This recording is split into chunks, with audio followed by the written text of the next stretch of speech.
विघ्नहर्ता श्री गणेश, श्री गणेश, श्री गणेश।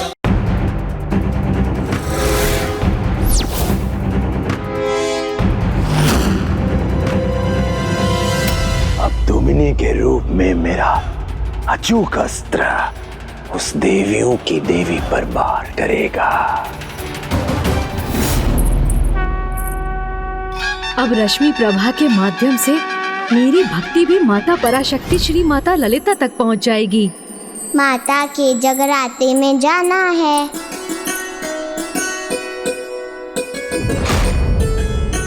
कहीं मेरे यहाँ पहुँचने तक भोर ना हो जाए, क्योंकि यदि ऐसा हो गया तो जगराता तो संपन्न हो चुका होगा। यदि मुझसे देर हुई तो आपके पुष्प माता तक ना पहुंचा पाने के लिए मुझे क्षमा कीजिएगा गणेश जी। नहीं, मैं ऐसा कदापि नहीं होने दूंगा।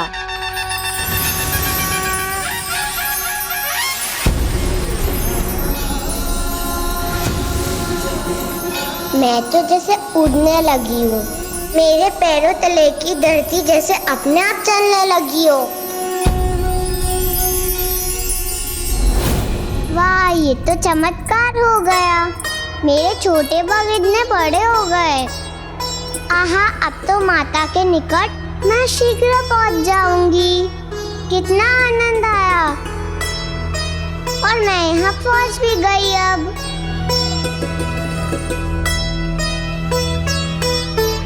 मैं इस विशाल रथ पे कैसे चढ़ूंगी और माता के निकट भला कैसे पहुंच सकूंगी?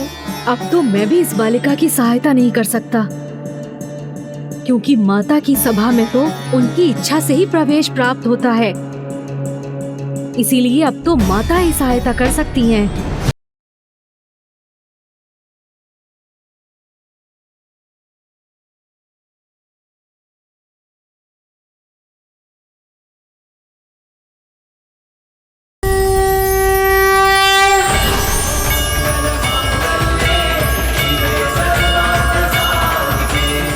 पद्म पुष्प कहाँ से प्रकट हो गए?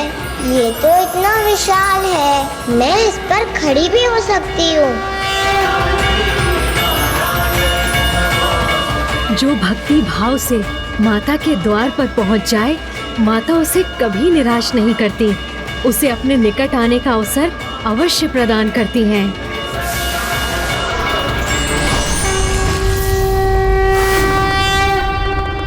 जिसके अंतर में धर्म का वास होता है, वो किसी भी अवस्था में उसका पालन करता है। जैसे कि पुत्र गणेश, जिस पर अब ना किसी की दृष्टि है और ना ही ध्यान, फिर भी वो पूर्ण निष्ठा से अपने वचन का पालन करते हुए मोदक ग्रहण कर रहा है।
अब वहां पहुंचकर विस्फोट करूंगी मैं।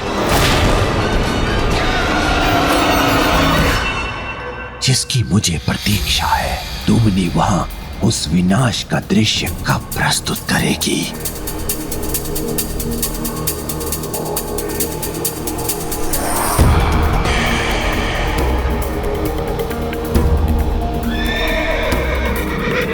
मेरी सेना भी अधीरता से प्रतीक्षा कर रही है उस संकेत का।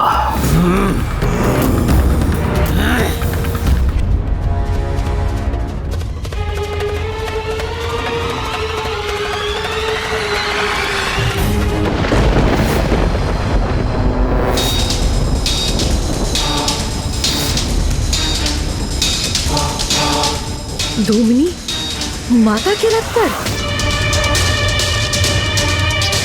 लेकिन वो वहां क्या कर रही है? मेरी बहन धूमिनी सेना के मध्य में पहुंच चुकी है और विस्फोट होने वाला है। सावधान हो जाओ और अपनी मशाले जला लो।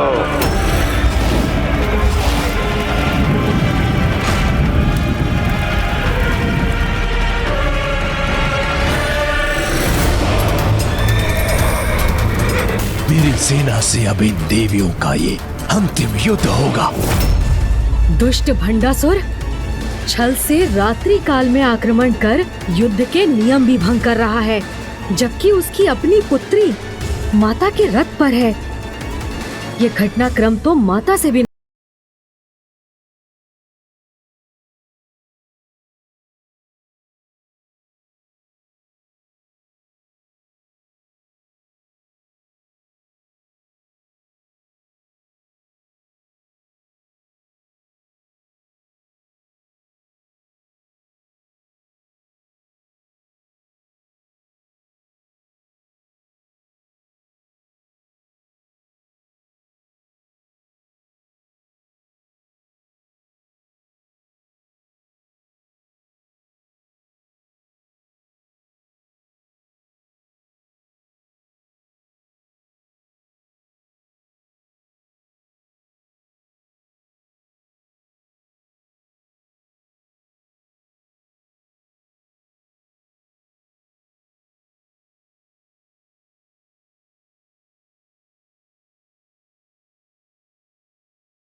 वहां कर क्या रही है? अब तक इन देवियों को अग्नि की लपटों से घिरा होना चाहिए था, किंतु धूमिनी मेरी दृष्टि से ही ओझल है। ध्यान से देखता हूं, वही कहीं होगी वो।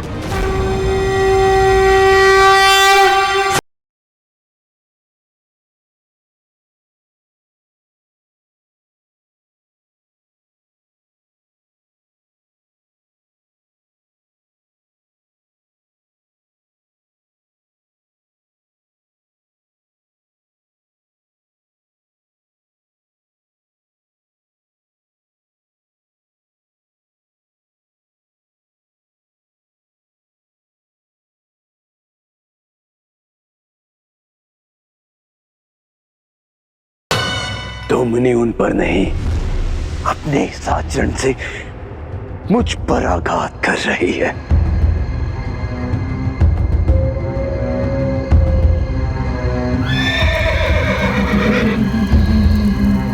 आज मैं विफल नहीं हो सकता। मुझे किसी प्रकार इसका ध्यान कहीं और बांटकर इसके इस बजट को रोकना होगा। तभी धूमिनी इस सम्मोहन से मुक्त होकर अपने कार्य को पूर्ण करेगी। हाँ।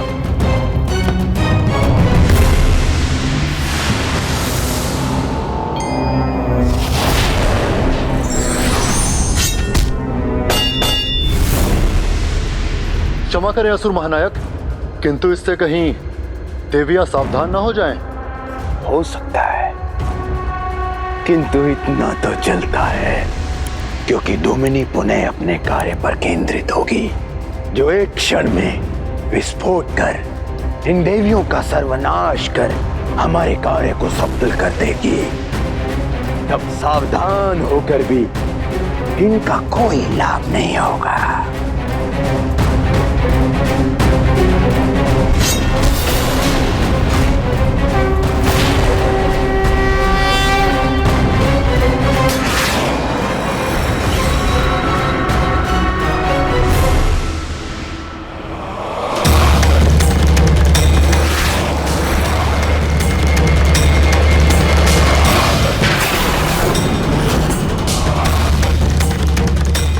शंभा, मेरी पुत्री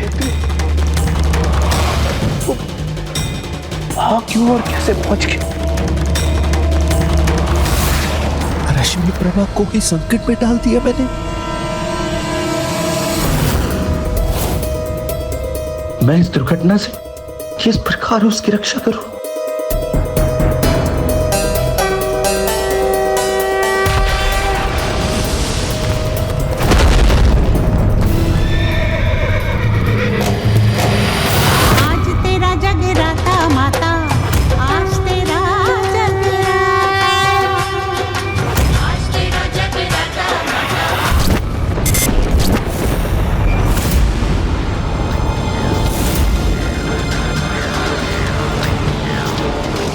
ये कहाँ खो गई थी मैं?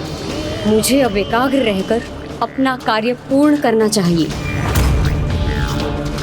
अब किसी से प्रभावित हुए बिना अपना विस्फोट करूंगी मैं।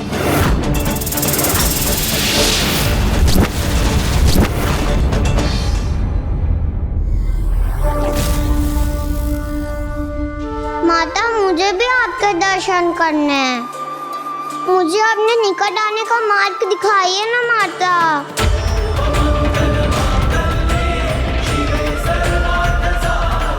ये तो स्वतः ही मार्ग बन गया। मेरी प्रार्थना सुनने के लिए आपको अनेकों धन्यवाद माता।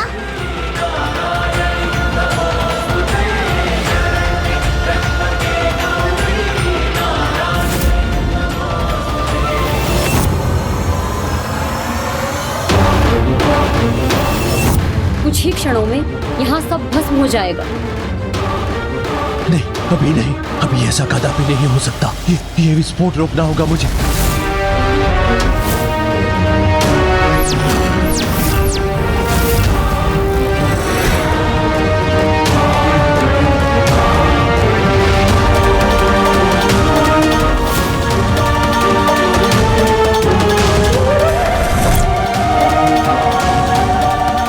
धूमनी तो अब विस्फोटक का रूप ले रही है। अपने सुख के लिए भंडासुर बहन के प्राणों की बलि कैसे दे सकता है? और बहन ही नहीं, अब तो उसकी योजना उसकी पुत्री के प्राण भी ले सकती है। तो क्या इस दुष्ट भंडासुर के लिए ये भी चलता है? मेरी पुत्री, उसका स्नेह मुझे अभी प्राप्त हुआ है। उसे मैं कदापि नहीं खो सकता। कदापि नहीं खोऊंगा मैं उसे। कदापि नहीं खोऊंगा मैं उसे।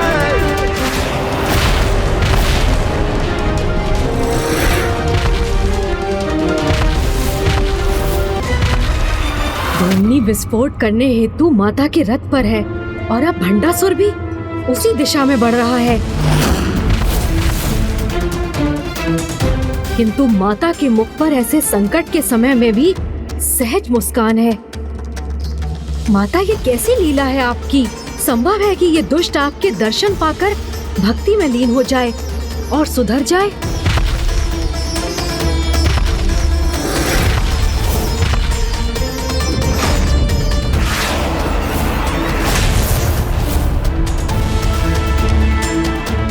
इस देवी के दर्शन से ही धूमिनी अपने पद से भटक गई, तो मैं भी अपनी दृष्टि इस पर ना पड़ने देकर स्वयं को इस देवी की माया से अपने आप को सुरक्षित रखूंगा।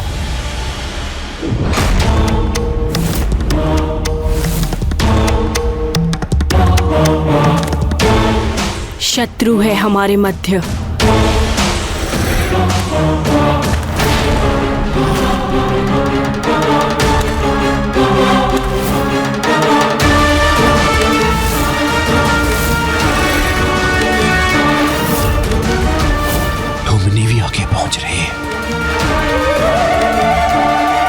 इसके विस्फोट में अधिक समय शेष नहीं है।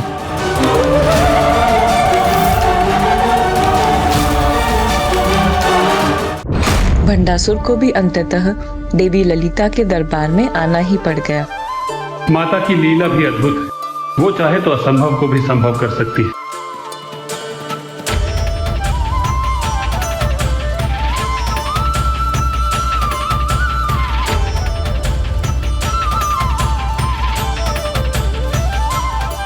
गणेश जी ने जैसा वर्णन किया था उतना ही दिव्य और सुंदर स्वरूप है माता का। बड़ी लाल बिंदी से उनका मस्तक सुशोभित है। हाथों और कलाइयों के सुंदर आभूषण उनके दिव्य रूप को और निखार रहे हैं। माता के कान के आभूषण भी कितने सुंदर है। गणेश जी ने कहा था माताओं की माता है ये, तो फिर ये तो हमारी भी माता हुई।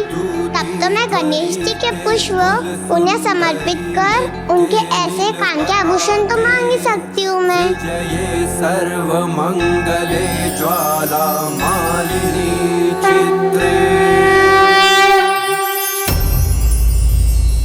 मुझे पूर्ण विश्वास है माता कि दुष्ट भंडासुर यदि आपके क्षणिक दर्शन भी पाले तो वो अधर्म को भूलकर धर्म के मार्ग पर आ जाएगा। किंतु ये उसका दुर्भाग्य है कि वो आपके दर्शन करने से ही बच रहा है।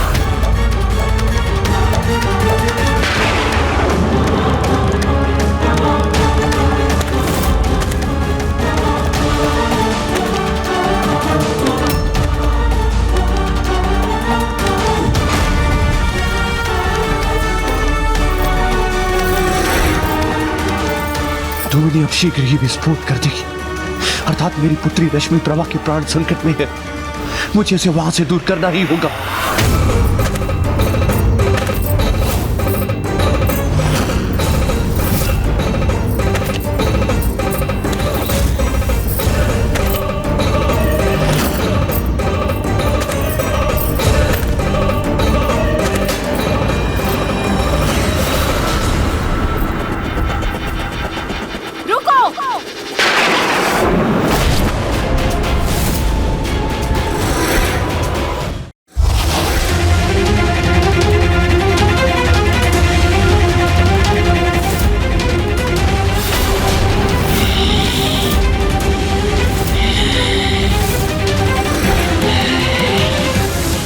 कौन हो तुम?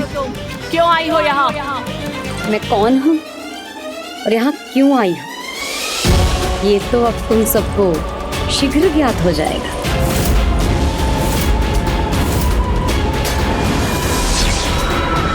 माता को बता दूंगी ये पुष्प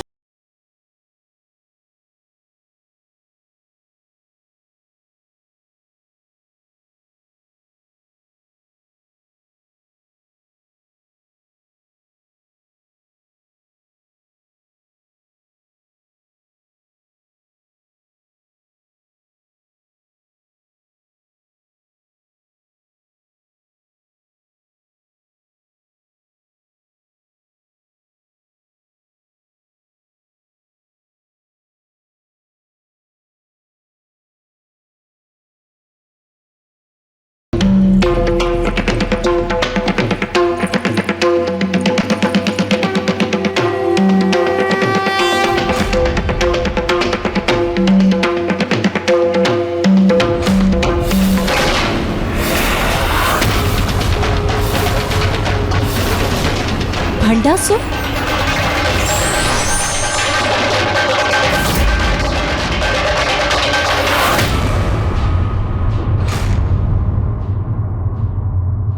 वो बालिका एक निर्दोष भक्त है मेरे, उसे कोई हानि नहीं पहुंचनी चाहिए।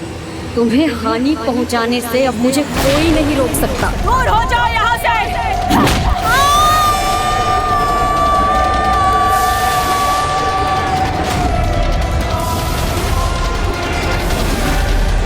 मेरे कारण ज्येष्ठ आहत हो ये मुझे स्वीकार नहीं।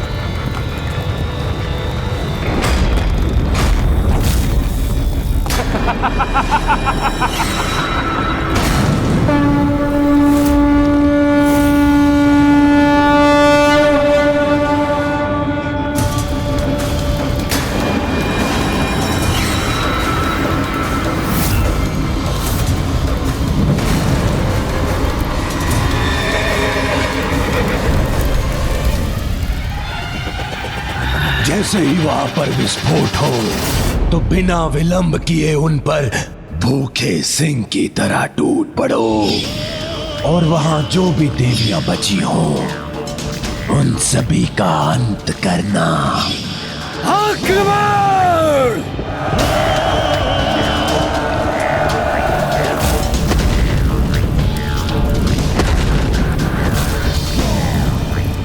आगे बढ़ो और जो भी शेष हो उसे अपनी अग्नि से जलाकर नष्ट कर दो।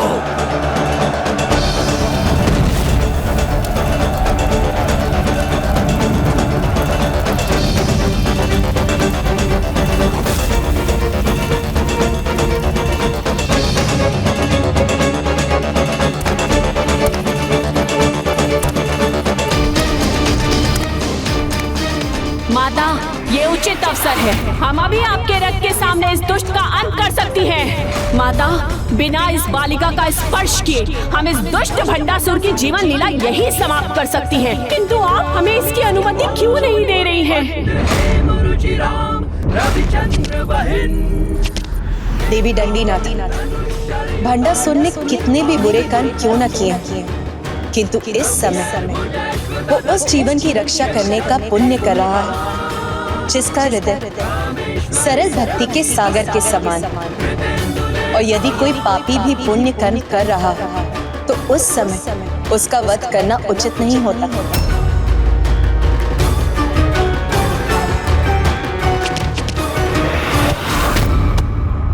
पिताश्री, मुझे बहुत डर लग रहा है पिताश्री।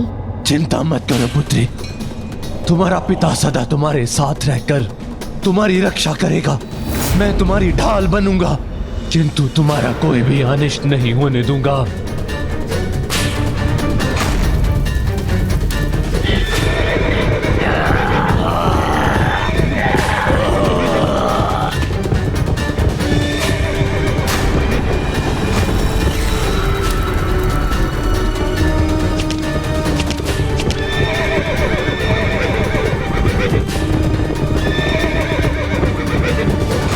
विश्वास नहीं होता कि ये दुष्ट भंडासुर अपने अतिरिक्त किसी अन्य से भी स्नेह कर सकता है।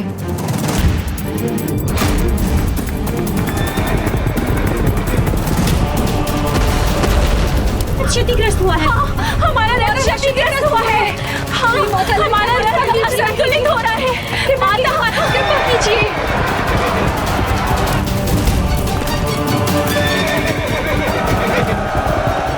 दूसरी ओर से असुर भी आक्रमण करने आ रहे हैं।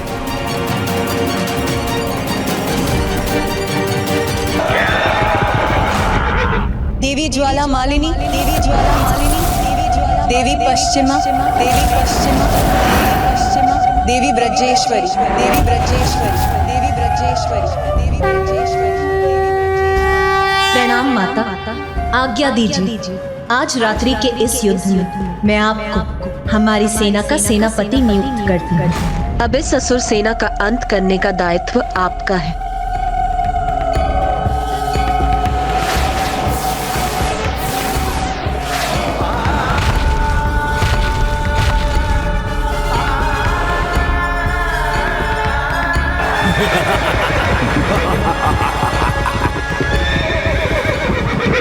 दुष्ट असुरों, तुमने ये दुस्साहस कर अपने परम दुर्भाग्य को निमंत्रण दिया है। असुर महानायक भंडासुर की, असुर महानायक भंडासुर की, असुर महानायक भंडासुर की।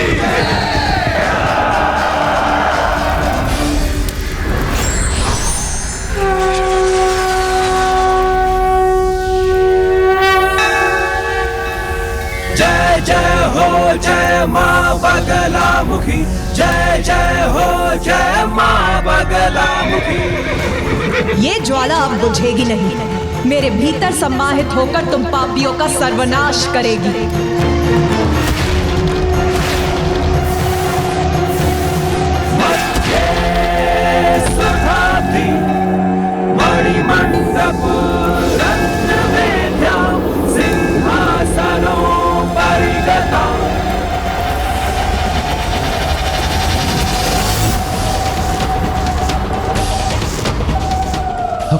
पुत्री पर कोई भी संकट नहीं आने दूंगा।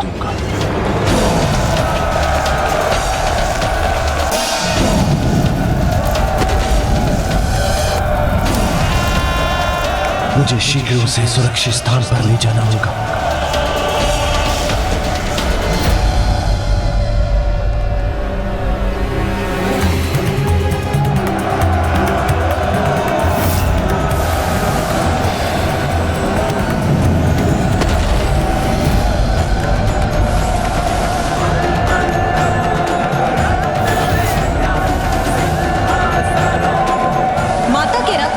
करने आए थे तो आओ, अब हम भस्म करेंगे तुम्हें।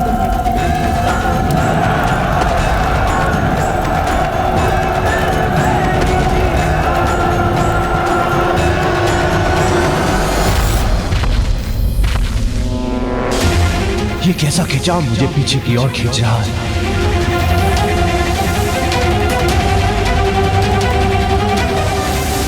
ये कौन सी शक्ति है जो मेरे सैनिकों को उस गुफा में खींच रही है? पिताश्री, मुझे बहुत डर लग रहा है। चिंता मत करो पुत्री, मेरे रहते कोई संकट तुम्हारे निकट नहीं आ सकता।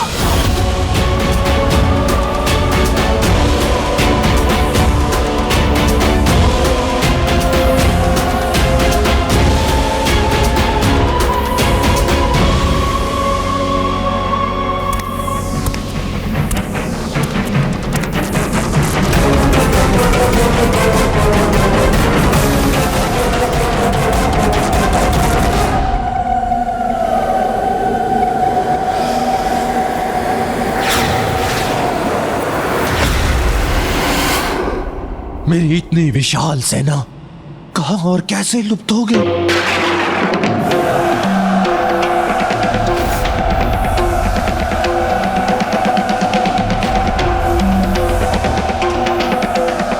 ये गुफा नहीं, उस देवी का मुख है। अब मेरे सारे सैनिक इस गुफा में समा गए।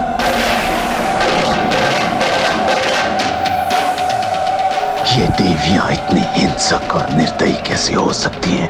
कितनी क्रूरता से मेरी सेना का विनाश कर रही है।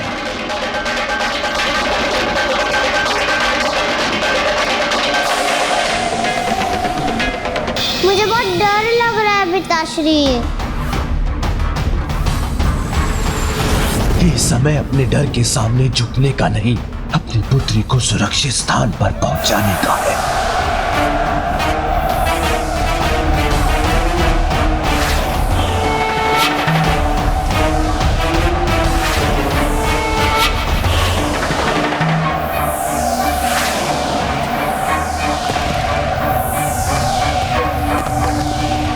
पिताश्री, शीघ्र कुछ कीजिए, मुझे नहीं रहना। मैं अभी तुम्हें सुरक्षित स्थान पर ले जाऊंगा पुत्री।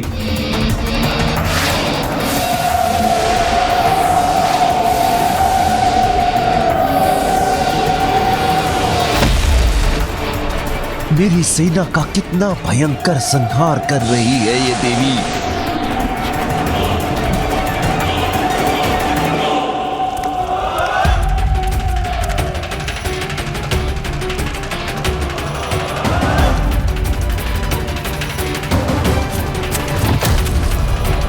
आज के युद्ध में भी हताशा ही हाथ लगी है मुझे।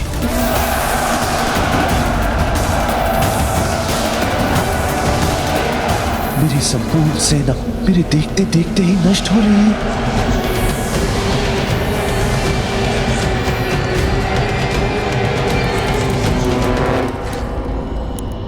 पिताश्री,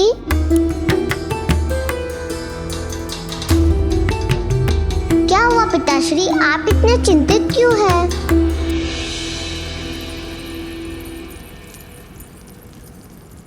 देखो तो, तुम्हें कोई चोट तो नहीं पहुंची है? नहीं पिताश्री। यदि कहीं कोई घाव भी है तो अपने पिता से मत छुपाना। जब मेरे इतने शक्तिशाली पिताश्री मेरी रक्षा कर रहे थे तो मुझे कोई घाव कैसे हो सकता है?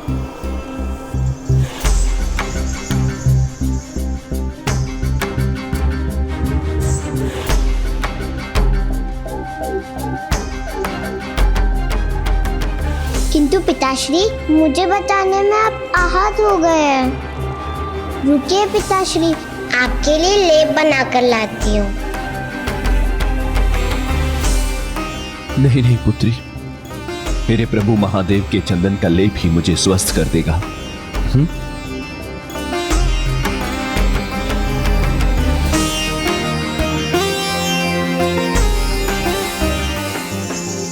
पिताश्री, जब मैं यहाँ हूँ तो आप क्यों कष्ट करते हैं? दीजिए मुझे, मैं आपको लेप लगा देती हूँ।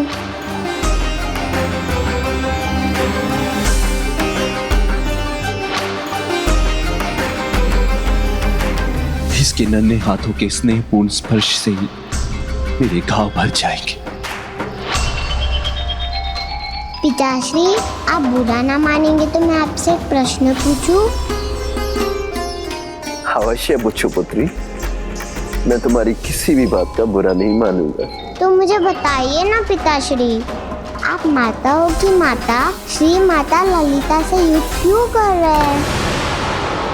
जो सभी की माता है, उनसे भेदभाव रखना तो उचित नहीं है ना पिताश्री।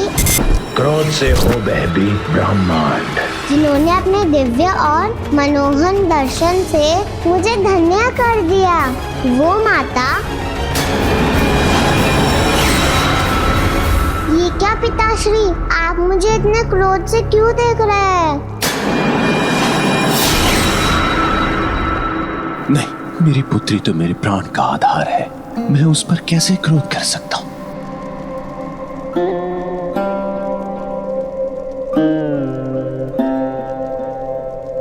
तुम मेरी सबसे प्रिय संतान हो, इसलिए कभी मुझसे भय मत करना। मैं तुम्हारा पिता तुम्हें वचन देता हूं कि तुम्हें कभी कोई हानि और कभी कोई कष्ट नहीं आने दूंगा। तुम्हारा कोमल मन अभी सत्ता और युद्ध के कठोर सत्य को नहीं समझ सकता पुत्री, इसलिए युद्ध की चिंता मुझ पर छोड़ दो। तुम यही मेरे राजभवन में सुरक्षित रहो, मैं शीघ्र ही इस युद्ध को समाप्त करके आता हूं, ठीक है?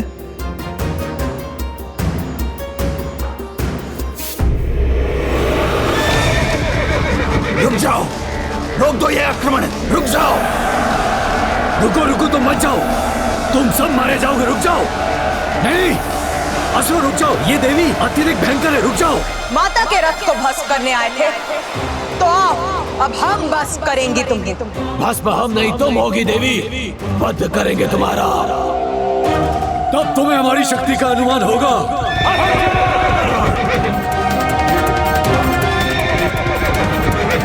रोक दो यह आक्रमण।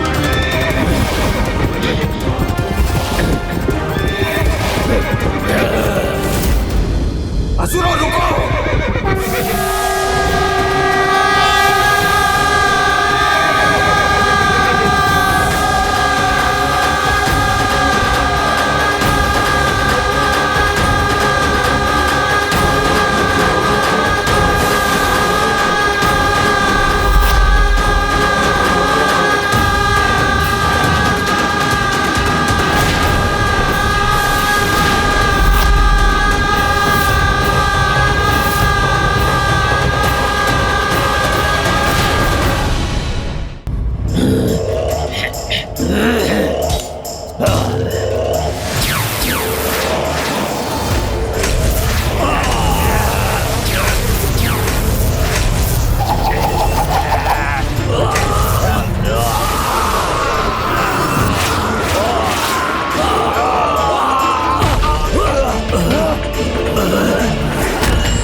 मात्र 3 देवियां मेरी संपूर्ण सेना को समाप्त करने में सफल हो गई।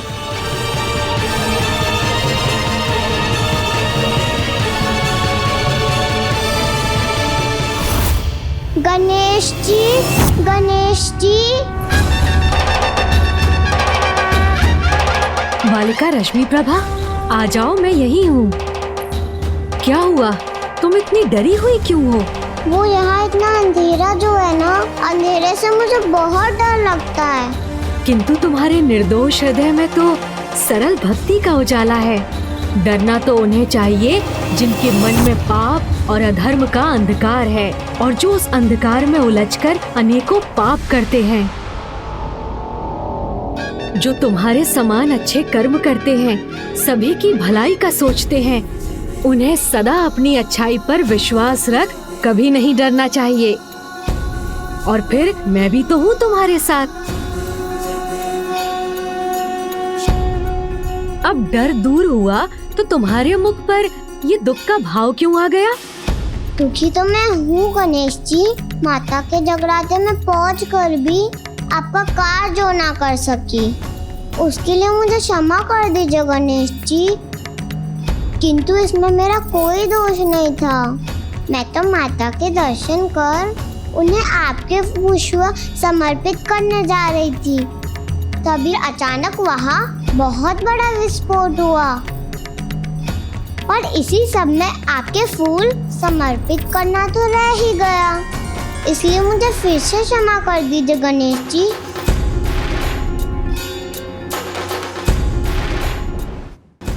ना तुम्हें दुखी होने की आवश्यकता है, ना क्षमा मांगने की, क्योंकि तुम मेरे पुष्प माता के चरणों में अर्पित करके ही आई हो।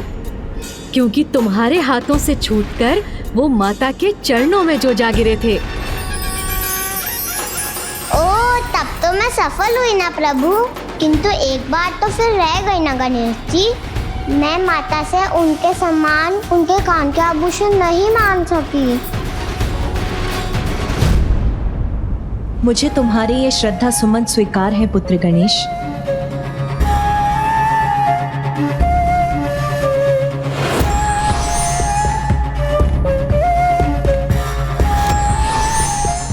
और मुझे अपनी बालिका भक्त की इच्छा भी ज्ञात है। प्रणाम माता। समय आने पर तुम्हारी इच्छा अवश्य पूरी होगी नन्ही रश्मि प्रभा। कल्याण, आज की इस विजय का श्रेय आप तीनों को जाता है।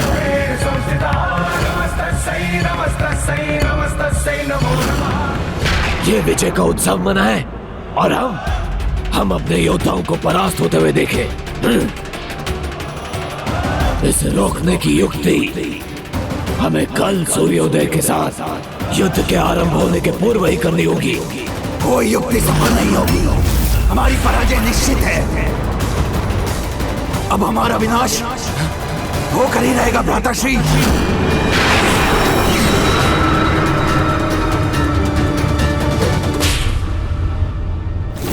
ओम आदि शंकराय नमः। ओम महाशिवाय नमः।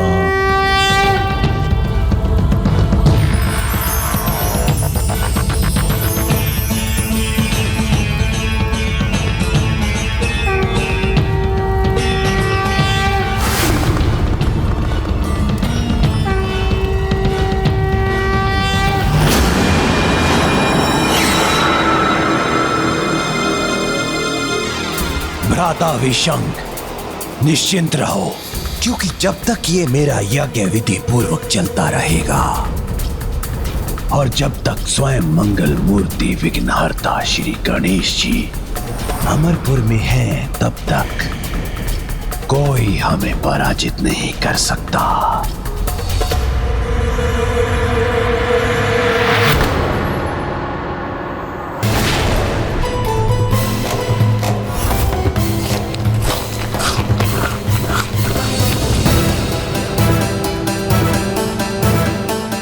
यदि मैंने 5 और मोदक खा लिए तो मेरा पेट अवश्य फट जाएगा।